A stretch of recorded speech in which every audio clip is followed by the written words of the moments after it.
Hi, I'm Annalie McDonald, and I'd love to explain doodle generations, whether it's Labradoodle or GoldenDoodle, same thing.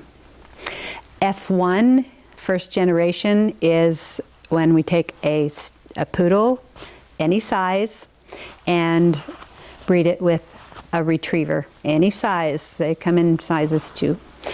We come out with half and half. This is straightforward, 50% poodle, 50% golden retriever.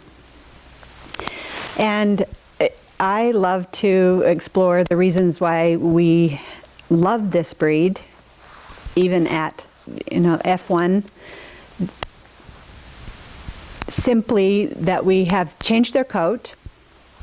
We have changed from a flat coat retriever, and we don't have a curly faced poodle. What we have is somewhere in between. This is Harper, and she is an F1. And you can see that she doesn't have a flat face, flat coat. She has nice, what we call furnishings, so that's nice mustache, eyebrows, curl in her ears, and then a nice wavy coat. A second reason why we would choose to put these two breeds together is temperament. Poodles are really intelligent and tend to be a little bit higher energy.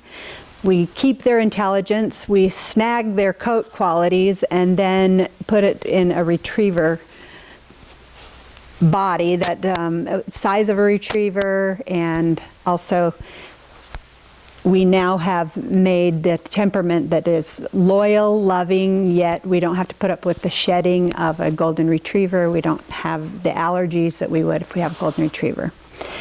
And the third, and maybe the first reason for some, is that we now have hybrid vigor, which means that this GoldenDoodle is healthier than either of its purebred parents.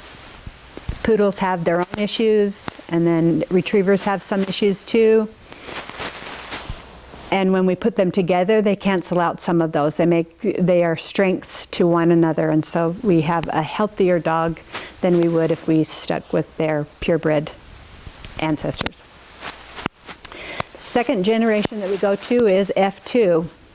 I'm not sure why anyone would do this.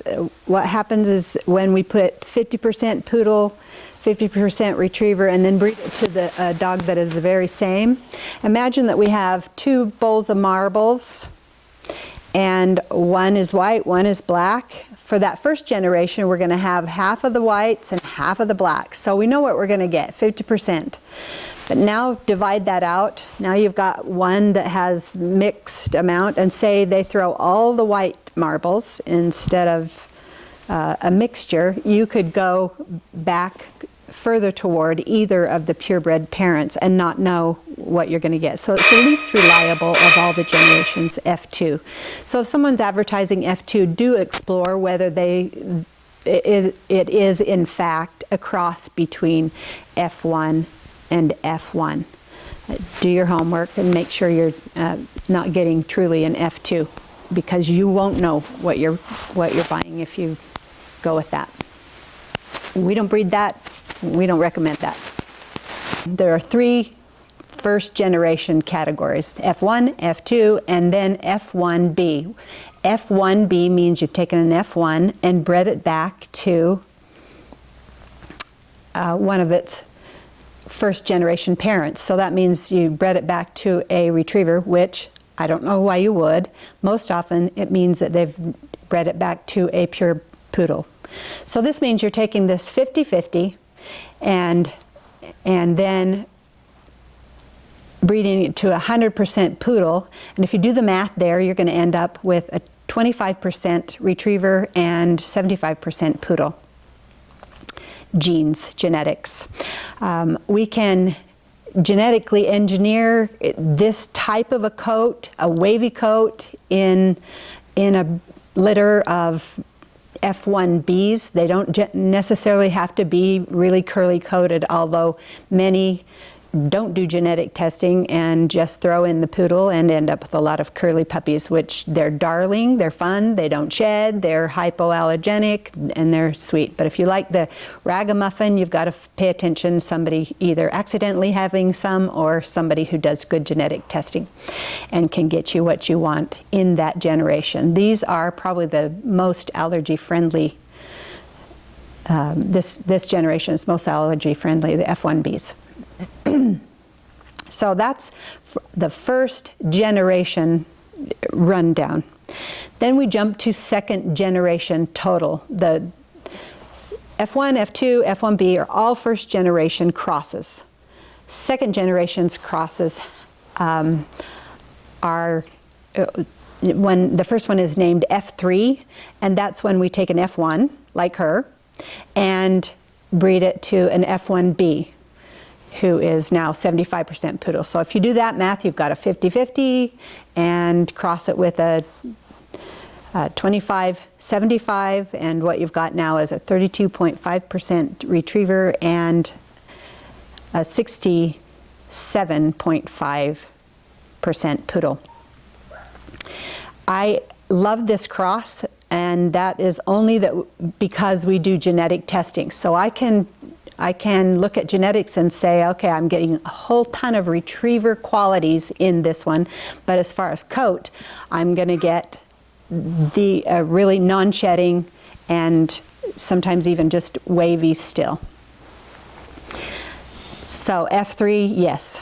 F2b is the other second generation cross, and it is when we take an F1b, 25% retriever, 75% poodle, and cross it with the same F1b, 25% retriever, 75% poodle. And that math looks like you end up with 50% retriever over 150% poodle, and divide that by the two parents, and you still got 25-75, and that's the same percentage as an F1b.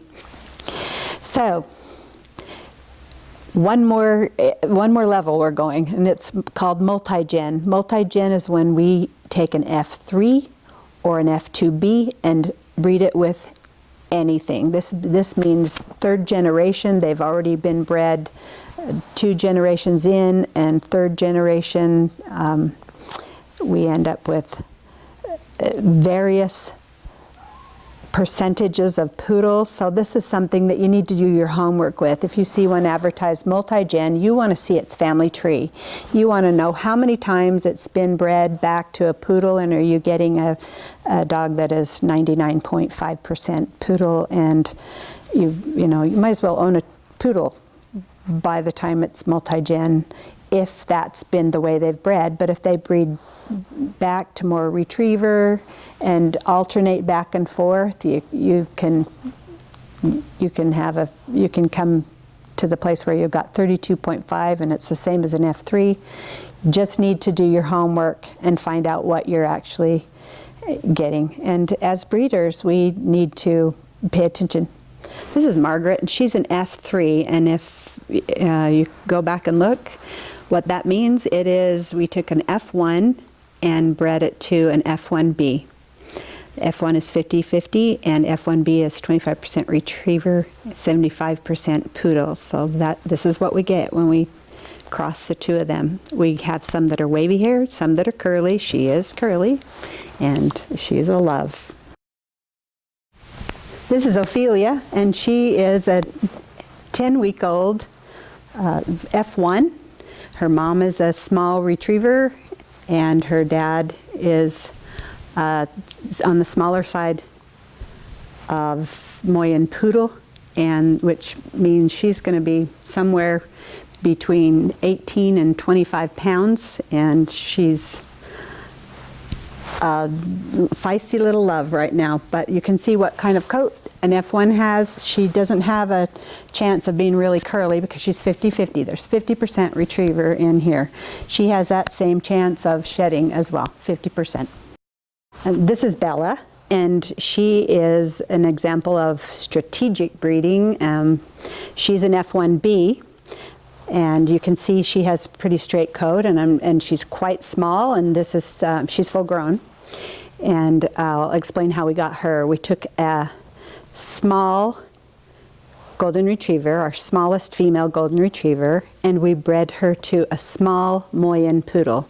He weighed about 18 pounds. So then we got a small F1, and that's her mother. So we took then the F1 and bred it to a toy poodle, and he's 5 pounds. Her mom is 28 pounds, I believe, and he's 5 pounds, and her mom doesn't have very curly hair, and so we got a litter that was quite mixed, with some quite curly, probably a third quite curly and 2/3 with a straighter ragamuffin coat, and which I love. But we can get them this small with a lovely ragamuffin coat. They don't look like a poodle, and they don't act like a poodle either.